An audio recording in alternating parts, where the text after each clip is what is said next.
Mass surveillance has become an increasingly relevant topic in cities across the country, and Austin is no exception to that trend.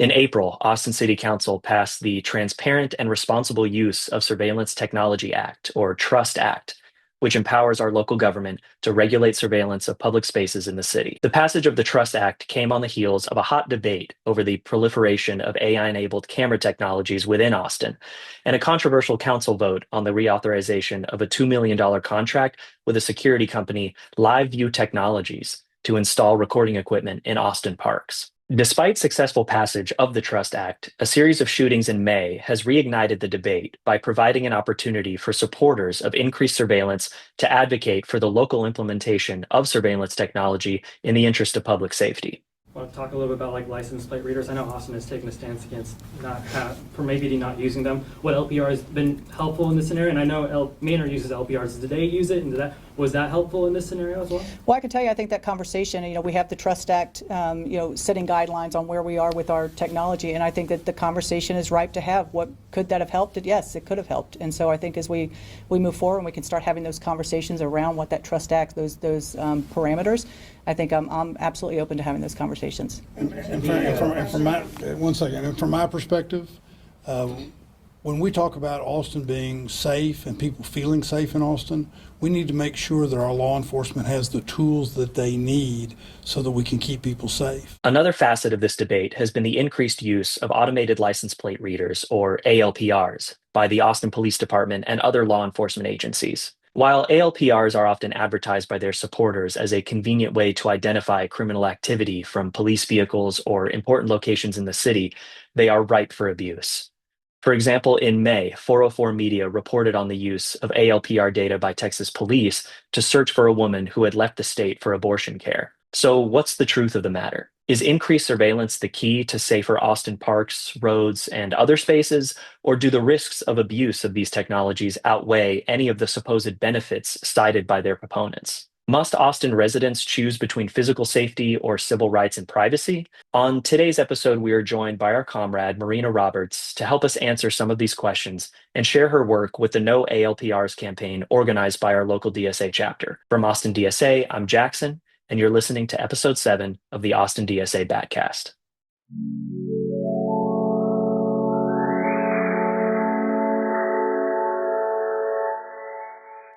All right, and joining us today is an organizer with the No ALPRs Coalition, Marina Roberts. Thank you for being with us today and talking about this. Yeah, I'm so happy to be here. Thanks for having me. For sure. To kick things off, first, I kind of want to just talk about your background. Tell us about what drew you to No ALPRs and how you got involved with these issues of mass surveillance. Yeah, so I'm a person who's very concerned with moral knowledge. So these questions of how do we arrive at the things that we know to be morally right? I think that a lot of that work is work that happens in solitude. And like an example that comes to mind in college, I was asked to write an essay about sort of human quality that I find really meaningful or that is very important to me. And I wrote about authenticity. I'm very interested in and concerned with the things that allow us to lead moral lives. And in the course of doing this work, actually, I've really connected the dots on how central privacy is to both of those things. I think that a lot of the times we don't know whether something we did or said is truly right and sits right with us, or the person that we are whenever we're projecting ourselves into the world is really who we are until we, are not in the company of an audience, I guess. So Yeah. that's how I would. Yeah, absolutely. No, I like that blend of moralism into this conversation because I think much of what we'll talk about obviously crosses that line without a doubt. In fact, especially as it comes to surveillance, as you say. So that's really important. And I think to kind of like ground the conversation here, on this topic, I want to talk about surveillance capitalism, which I think is a good way of phrasing this because, when we think of capitalists classically, I think we're often reminded of like Rockefeller and Carnegie, the like tycoon nature, Mr. Monopoly style capitalists, but it's definitely transformed and evolved into this day and age of like the Peter Thiels and the Alex Karps of Palantir, where it almost feels like there's something even more insidious about them, if that was, could even be possible. So I want to ask you how you think this economic form of surveillance capitalism differs from the type of capitalism that preceded it, and sort of how these like surveillance capitalists operate in a manner that is distinct from the previous kinds of tycoons that we've known of the past. Yeah, definitely. So, in simple terms, I would define surveillance capitalism as a process by which human experience is rendered into data, harvested, and then brokered for profit. And all of that, all of those steps of that process happen without our informed consent. The previous iterations of capitalism saw labor, our labor specifically, being really central to, their operations. And that form, the traditional capitalistic form, obviously coincides with surveillance capitalism. Like there's a lot of overlap. But that earlier iteration gave us leverage in the form of the strike. And I think that that's really relevant. I'll Hmm. talk about that some more later. Under surveillance capitalism, we're the mine, right? Our human experiences are the resource, are the locations that we frequent, our personalities, our heart rates throughout the day. People say if something is free, then you're the product. And that's right, but only sort of. The true customers of surveillance capitalists are not us, but other businesses, government agencies, big entities that have a vested interest in human behavior and the outcomes that that behavior individually and collectively brings about. So we have to understand the aim of surveillance capitalists as itself a mutating thing. Their goals have really shifted from creating what I'll refer to as prediction products. That's something I got from Shoshana Zuboff, who wrote a brilliant book about this topic. So creating these prediction products for advertisers that anticipate our behavior based on what we've done previously. And so now that goal has shifted into darker and more nefarious territory. So right now, the surveillance capitalist seeks to mold our behavior, right? It's not just about prediction anymore. And the closer their predictions approximate certainty for their customers, the better. This is a really frightening expansion of the idea of mass surveillance, which is famously the single most indicative distinguishing trait of authoritarian regimes. And that expansion is really driven by AI. So we can link those things. Whenever George Orwell wrote 1984, right? Like he was not anticipating the way that AI would expand the capacity of the state to engage in mass surveillance. So AI means that the state isn't as limited in terms of labor, and so that this mutation of capitalism is it's got really serious implications for our democracy, especially in a moment of rising authoritarianism, which is a well-documented fact.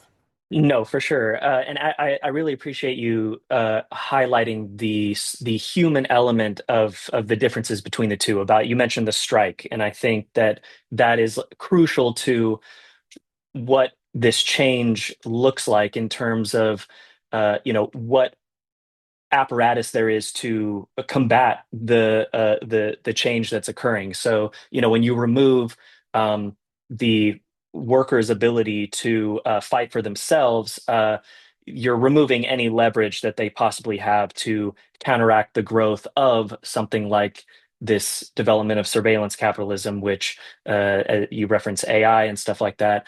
Definitely, it takes away any ability for us to um, fight for ourselves. And so, you also talked about the state here, and I think that's a perfect transition into talking about the partnership between governments and corporations. And, when we're talking about the surveillance apparatus in this country, how much of that is public versus private? And how do these surveillance capitalists interact with the government? And what does that relationship look like between the two of them? Yeah, so I would start with 9/11. So after 9/11, we really started to see a pretty broad expansion of surveillance in the United States. But to kind of talk about some things that make the United States relationship with surveillance distinct, I would quote one of my fellow organizers in the Electronic Frontier Foundation who said that the key difference between surveillance in China, for example, in the United States is that in China, surveillance is mostly public, right? The state engages in it. And in the US, it's largely private and housed in corporate entities. That's to say, we're probably not much less surveilled than the Chinese. Our surveillance is just corporate surveillance, so it takes a different form. But I want to be clear that there are absolutely interchanges between surveillance capitalists and government agencies and municipalities, who are actually some of surveillance capitalists' biggest customers. When you think about the need for a federal agency like ICE to be able to locate undocumented people, the data furnished by surveillance capitalists is a crucial piece of the infrastructure that they rely on in order to carry out mass deportations. So that's just one example. But increasingly, we're seeing other, even more alarming forms of public-private partnerships. Here in Austin, last year we advocated against a proposed pilot that would have handed a ton of Austinites' private data to Valkyrie AI. That's a company with ties to the defense industry. In the exploration, I guess, of an AI predictive model that aimed to anticipate when Austinites would become homeless. Which is a pretty wild concept when you could almost certainly connect with people who need resources to avoid homelessness in other ways that don't compromise our privacy or cost that much. We're seeing also federal agencies deploy AI models that rely on private data, furnished to them by surveillance capitalists in order to make determinations about whether to deny applications for public benefits. So those are just a couple of examples, but it's the tip of the iceberg, really, in terms of harm and potential harm arising from these things. Yeah, absolutely.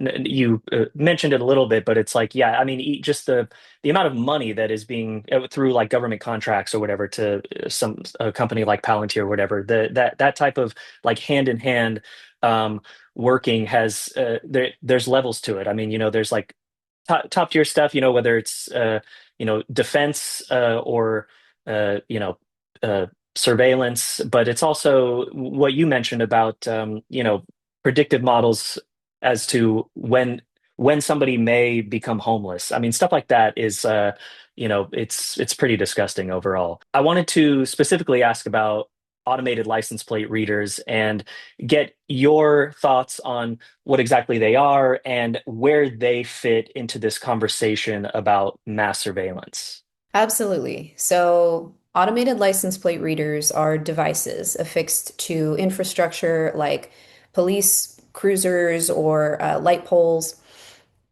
And they take photos and sometimes video footage of our vehicles as they pass by. They also have the capability to record ambient audio, which could include human conversations. Um, Really, ALPRs is a bit of a misnomer. I would like to emphasize that because they really do so much more than just sort of scan your license plate and put just those characters into some kind of spreadsheet. They're capturing really enormous troves of data. And because these cameras have object recognition capability, right? They're AI cameras. They can collect information like, does our car have any visible damage? Are there any bumper stickers on the car? And your imagination can really run away with the various applications of that information. But they're able to, through AI, create individual profiles of us. So where you live, where you work, where you drop your kids off at school, the locations you frequent, and when you're likely to be there. So a hell of a tool for ICE to have at their disposal, right? There are so many problems with these cameras that I'm sure we'll get into, but at a high level, I would emphasize there are myriad threats to civil liberties associated with these cameras. The the hardware has repeatedly been shown to be insecure. They leak data frequently, just broadcasting it to the internet. YouTube hackers have been able to show videos of, dozens of different ways to hack into them and steal their data. Um, so yeah, I mean, just a lot of issues, but I think that our understanding of ALPRs is really unfortunately very shallow relative to what these cameras are able to do. Yeah, definitely. And let's talk about ICE and what that relationship looks like.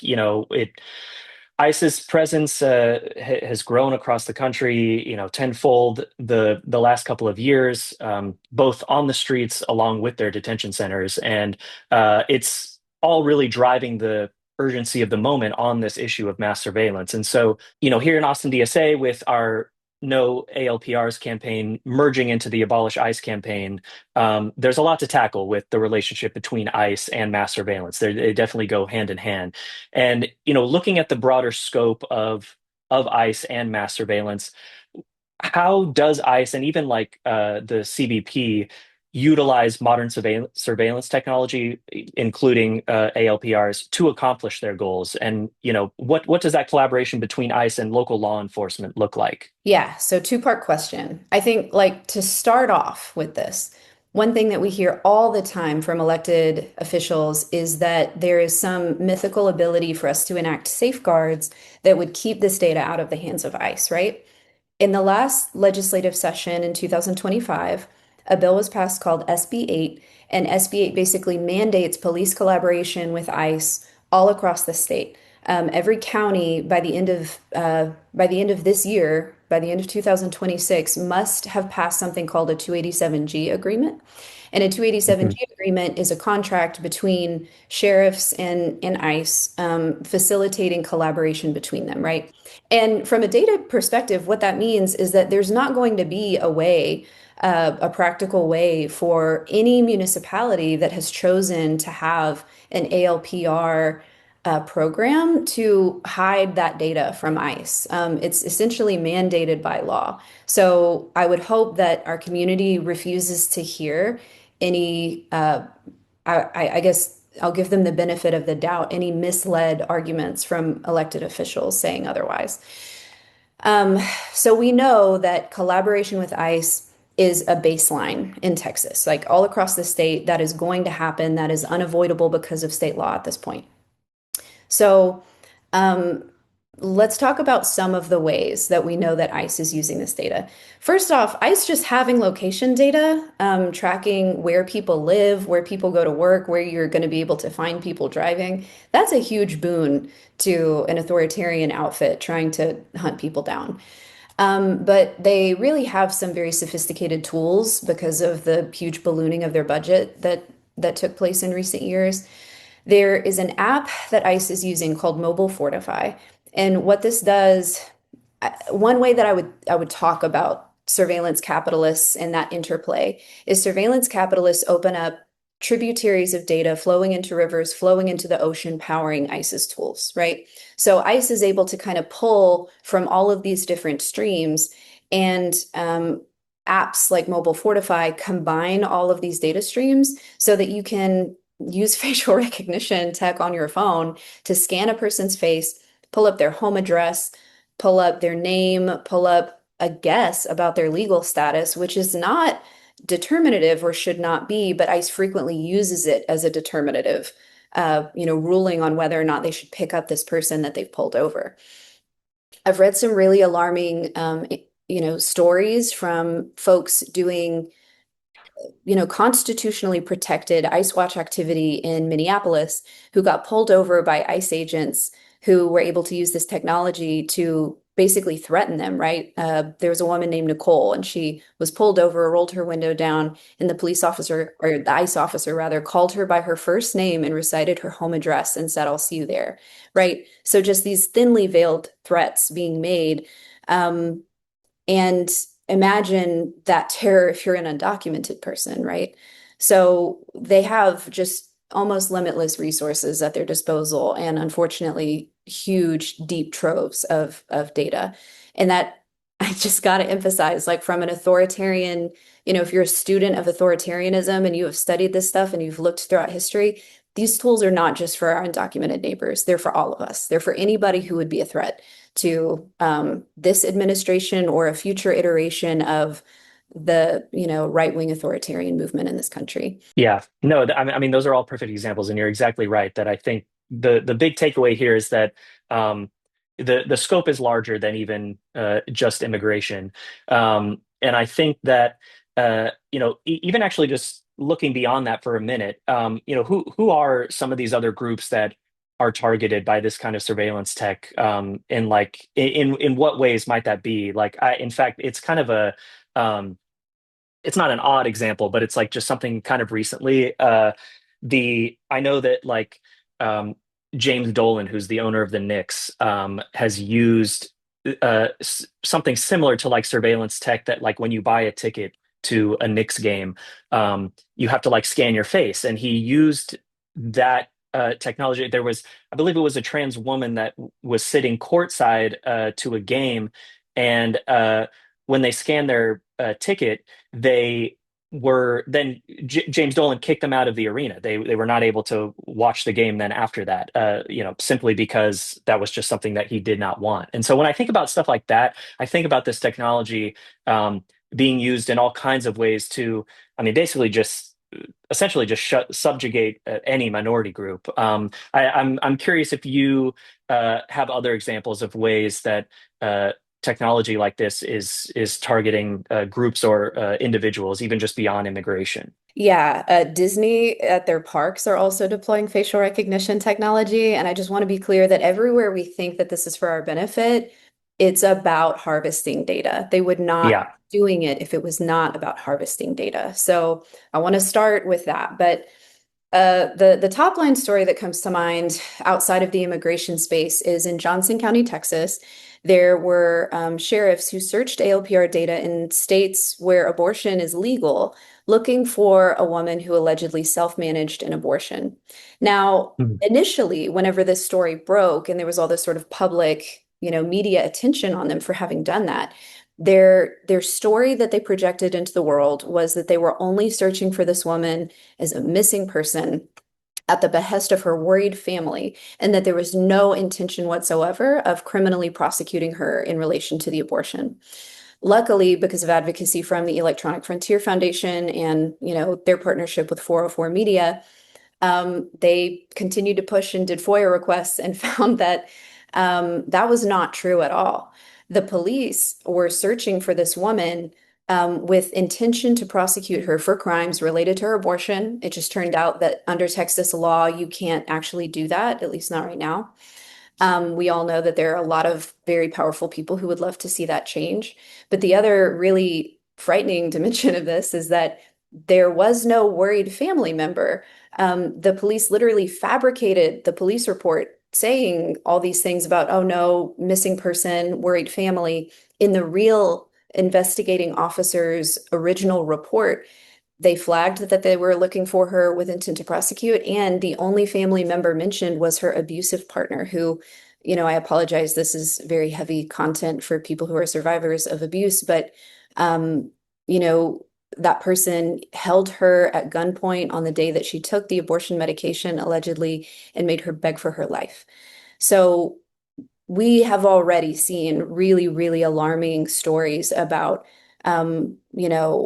how this kind of infrastructure, this kind of surveillance infrastructure can be used to really harm people. I would also flag on the front of domestic violence, research has shown that police families experience rates of domestic violence that are much higher than the general population. And we have seen repeatedly stories about police officers abusing their access to ALPR data in order to, stalk their current spouses or ex-partners, in order to carry out personal vendettas against individuals that have nothing whatsoever to do with law enforcement. And there are no safeguards that you can put up in order to stop that from happening, right? In the same way that with ICE, it's as easy as you're my buddy in ICE and I'm a cop. And so you text me, hey, can you run the search for me real quick? And I text you a picture of the search results. If I'm a police officer and I want to use these systems in order to stalk somebody, basically nobody so far has come up with a way to stop me from doing that. And I will flag here in Austin, whenever we ran our ALPR pilot program that ran from 2024 to 2025, The Chronicle reported that 20% of ALPR searches done by APD at that time were done without a proper investigative purpose.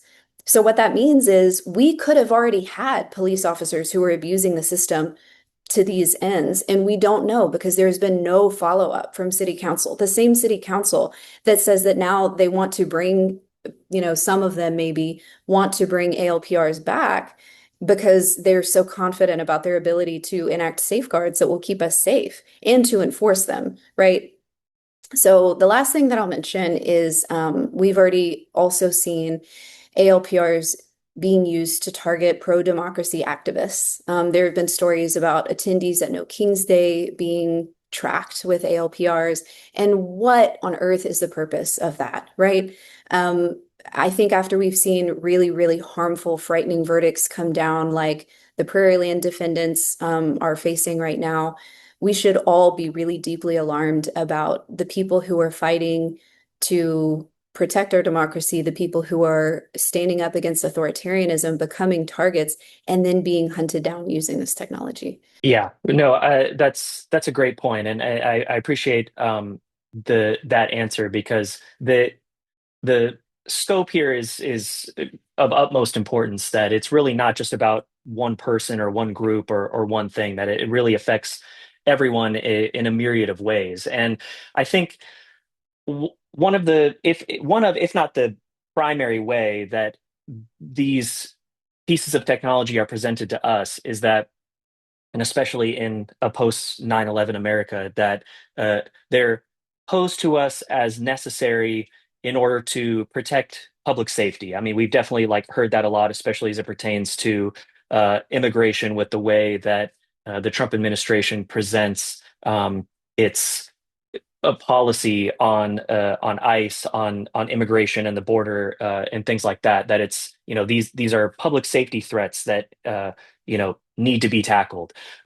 What issues do you see with the view that surveillance like ALPRs promote public safety? I mean, where does that uh, what do you think about that argument and how it's you know what the shortcomings and vulnerabilities are of this technology and actually addressing public safety? Yes, I really appreciate that question. The first flag that I would make is that for many people in our community, the presence of ICE and collaboration between ICE and state and local law enforcement, that is a public safety threat, right? The thing that's going to disappear you out of your family and take you away and destabilize everybody that you leave behind, that's a public safety threat. The thing that's going to disappear you into a detention camp where people frequently die, yeah, I think that it would be a huge oversight for us to engage in a conversation about public safety and not to flag that. But I think whenever we're talking about public safety, I think I would kind of say there's a lot of things that people need to understand about ALPRs if we're going to talk about these things making us safe. The first thing is that ALPRs are rife with errors. There have been so many high-profile stories across the country of individuals being wrongly targeted by police and wrongly arrested by police and sitting in jail even because of ALPR misreads. I saw one study that found ALPRs are only they're wrong 1 out of every 10 times that they fire that they read a license plate. It's possible that that has changed, right? Maybe they've improved the technology, but just as a couple of examples of some of the harm, there was a black man who was viciously attacked by police dogs because of an ALPR misread. There was a black woman who was driving around with 4 children in her car, the youngest age 6, and they were pulled over and held at gunpoint on the concrete in a parking lot because of an ALPR misread. There was a woman in her neighborhood, right, where her neighborhood set up, I think it might have even been her HOA or something, set up these cameras for security and for safety. And then through ALPR technology, she was wrongly flagged and connected with a package theft. And this woman essentially had to prove her innocence. It was really, it sort of like was a real subversion of the our inversion of the you're innocent until proven guilty in her case, and she just could not believe that this was happening to her, right? So even people who sometimes will support ALPRs initially will find themselves being targeted by them later on. So the error problem is really real, and I would also flag that that results in millions of dollars being paid out by, of people's tax dollars in legal settlements arising from these wrongful arrests. I would also Yeah. flag the data insecurity problems I've alluded to earlier. There's a YouTuber called Ben Jordan who's repeatedly shown how to hack into these cameras. In the UK, there's one really staggering example where the whole entire country's ALPR data set was hacked and stolen by Russian hackers and sold on the black Mm. market. So what is Oh, that perfect. to the security of a nation, right? And all the people in it. Hmm. And then one final story that comes to mind is there were cartels in Mexico who hacked into ALPR-like security systems and used it to murder informants. So the only safe data is the data that's never collected in the first place. That's really been our mantra on the No ALPRs campaign, and I really hope people hear that. Yeah, no, definitely. Yeah, in fact, that mantra kind of poses another question in the sense that, if we are saying no to ALPRs and other forms of surveillance, and we acknowledge these harms and acknowledge the uh, almost entirely false premise of them being for public safety, given what we've discussed. What are some of the alternatives that you do see for, you know, uh, something like AOPRs and, what apparently what they say they intend to do? What are some alternatives that you see towards these pieces of surveillance tech that clearly are not uh, doing what they're advertised as?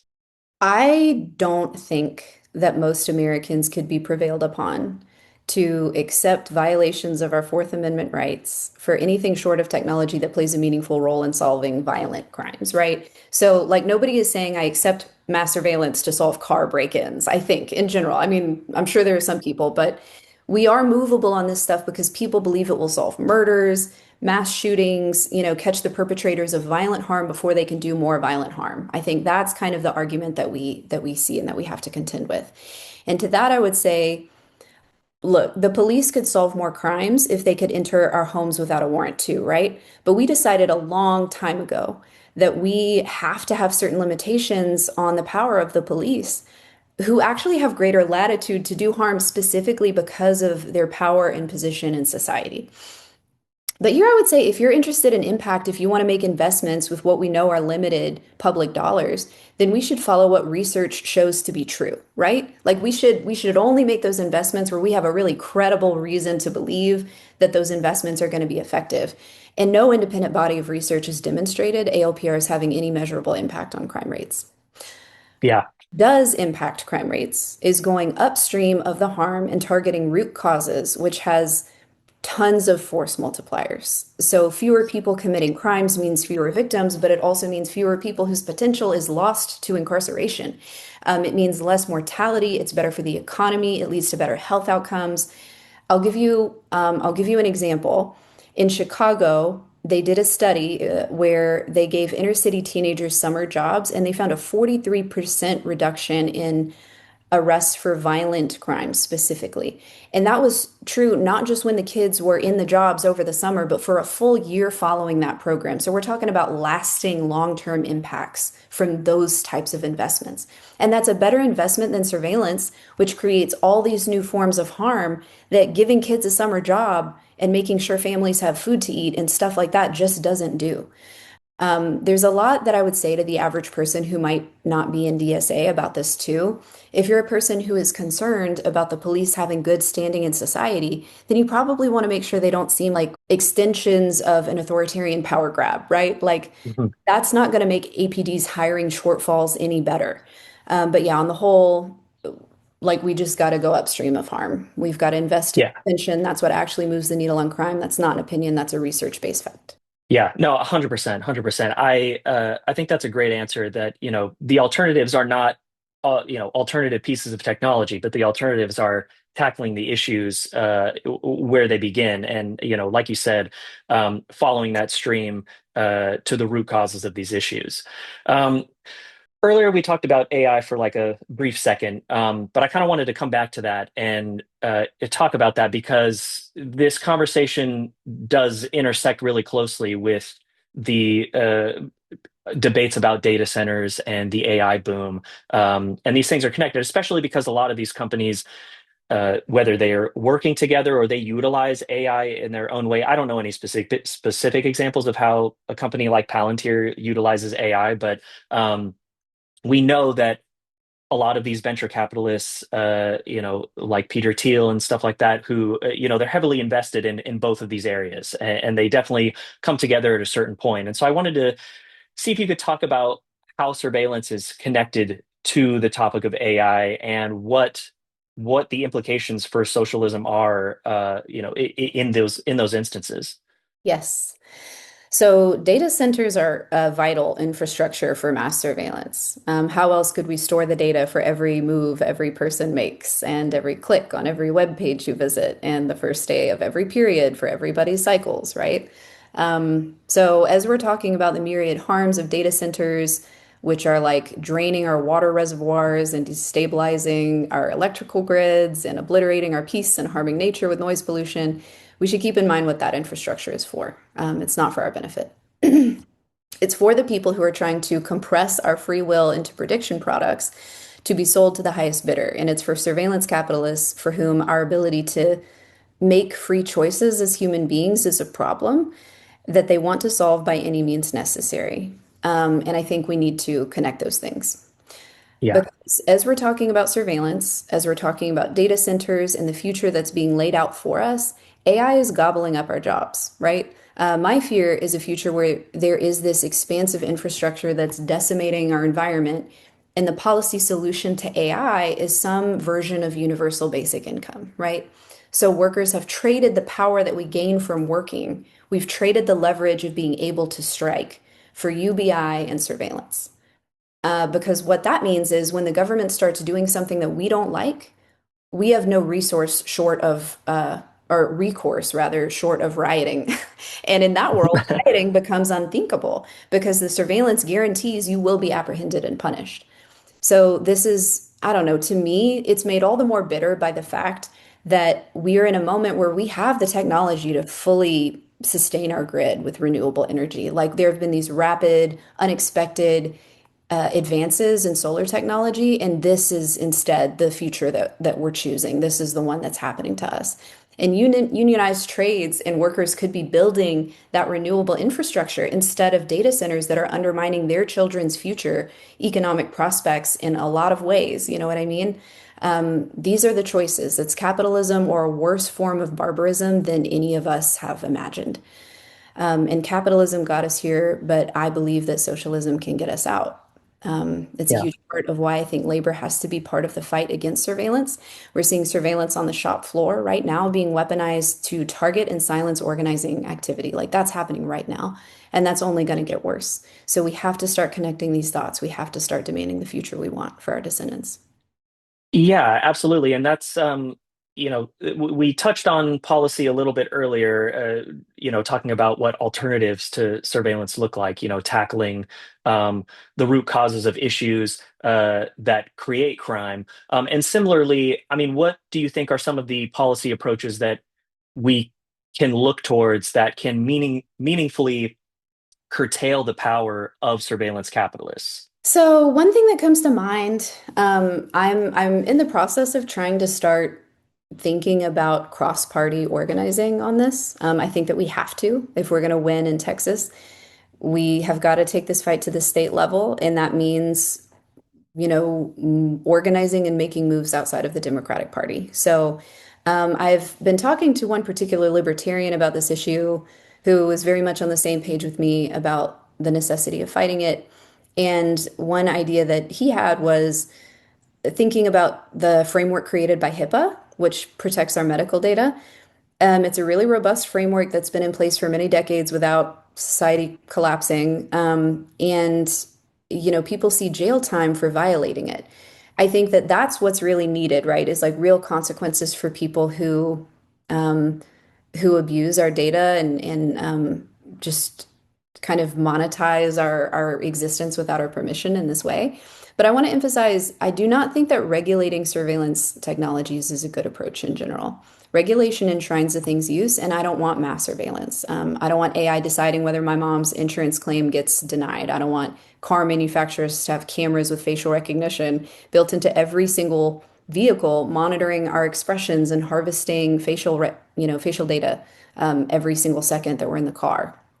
I don't want to be in an arm wrestling competition with a multi-million-dollar tech company over who owns the rights to my face. The problem is that they have such free reign to take all of those pieces of us in the first place.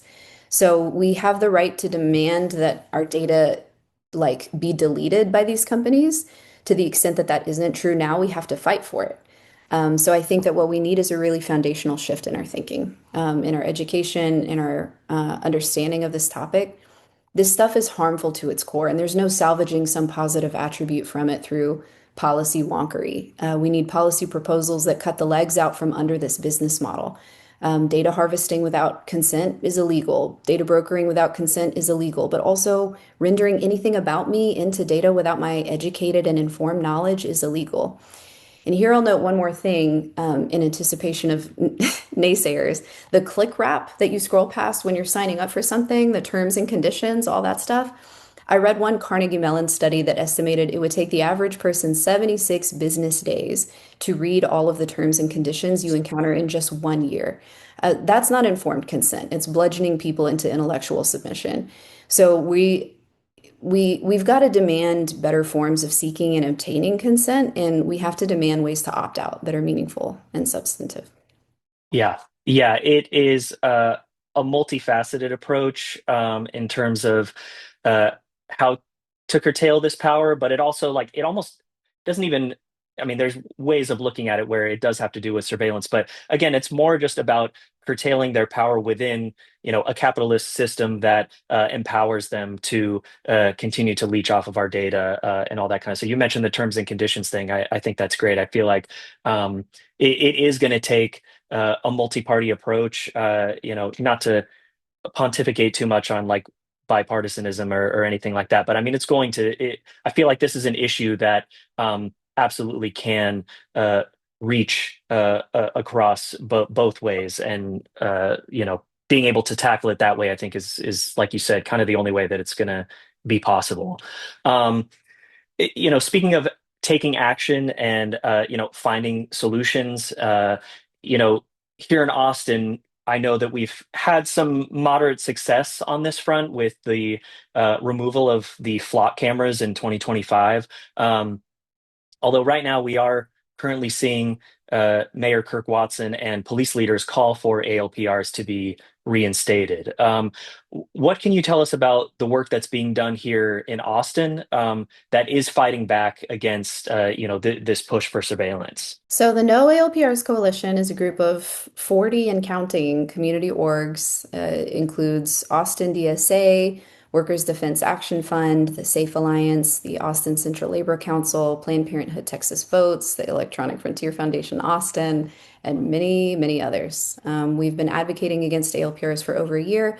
And as you said, right now the mayor is, I believe, cynically leveraging a really frightening shooting that happened to push for ALPRs to come back based on what is essentially false information. The claim that Austin doesn't have ALPRs and Manor does, and that's why the shooters were apprehended in Manor. Austin does have ALPRs put here by the state, so we know that's not true. DPS came in and put up ALPRs on state-owned right-of-ways, and you can go to an app called DFlock and pull up a map and see for yourself all of the ALPRs that are up in our community right now. But if I'm being honest, what is really needed now is just people. We've made every argument we can think to make, and unfortunately, when the police advocate for something that they claim will make up for their staffing shortages, it's extremely politically difficult and rare for council to hold their ground on saying no to those demands, even when our civil liberties and the safety of our immigrant neighbors is at stake. So we have to make this an electoral issue. We have to show up in such large, unignorable numbers that they just recognize this issue as a political mistake for them and that they will pay for that political mistake in their next race.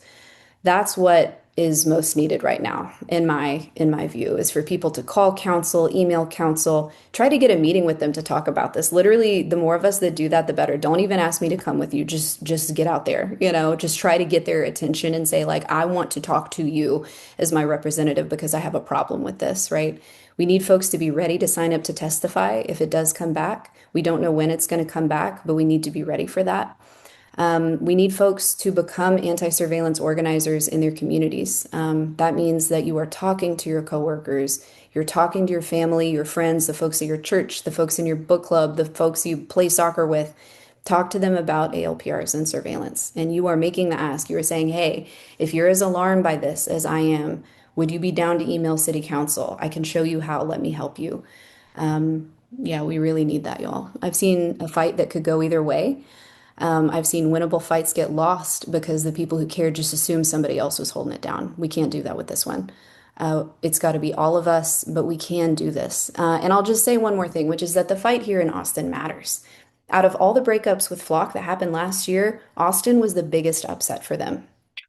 We are one of two major cities without ALPRs. And if we hold the line here, that signals to other major cities that no, mass surveillance is not inevitable. It's not too far gone. We can say enough and we can start to claw back our democracy from these 1984 mobsters and their cronies in our government. Like, we can do that. I can't emphasize enough how meaningful that is at this point in the fight. We've got to hold the line, and I hope folks will join us in that. Yeah, as is usually the case, it seems like people power is the best way to, that people can participate in their day-to-day lives as a way to fight back against this. As it's going to take time, and there really isn't an immediate fix to this, but over time and with organizing, that's that's the best way that it's going to get solved.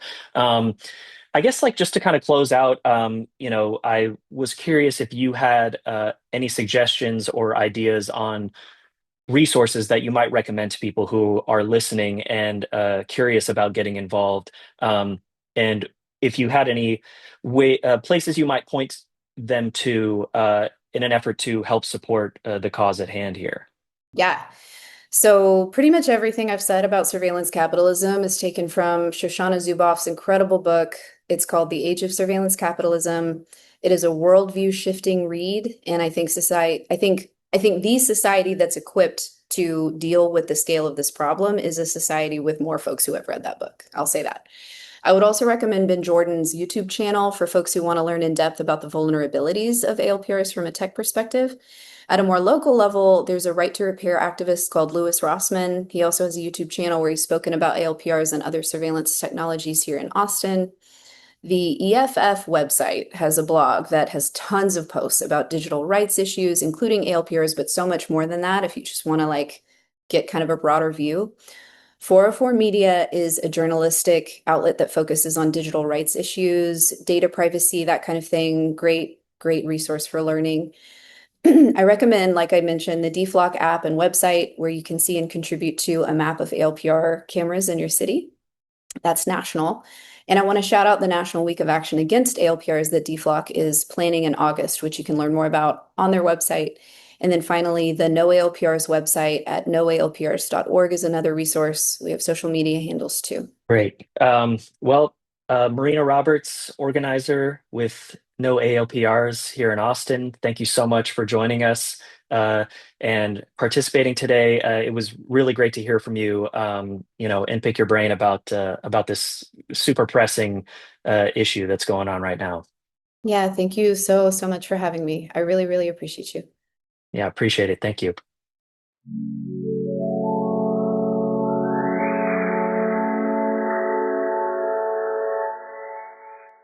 As modernity brings about change with incalculable benefit, it also brings substantial precarity.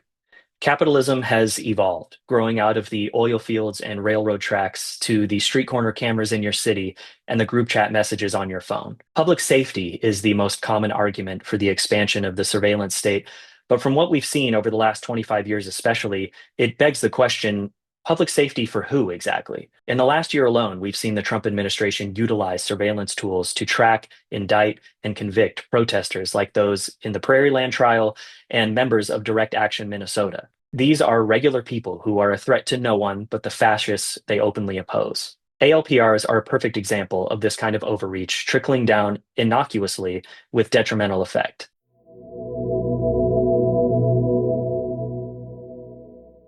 So, where are we now and what can we do? When it comes to mass surveillance, if you give the powers that be an inch, then they will take a mile. Each new piece of technology propped up under the guise of public safety is another method by which they can suppress dissent and subjugate minority groups. If that sounds too conspiratorial, you really don't have to look any further than the last 18 months of the Trump administration. We must come together and fight to save our neighbors. Join Austin DSA and get involved with like-minded people putting their best foot forward. Sign up for our newsletter and the newsletters of your local leaders and advocacy groups to stay up to date on the latest news and initiatives surrounding no ALPRs, ICE, and mass surveillance. Taking action comes in many forms, all of which serve to make a difference. In solidarity, thank you for listening, and we'll see you in our next episode.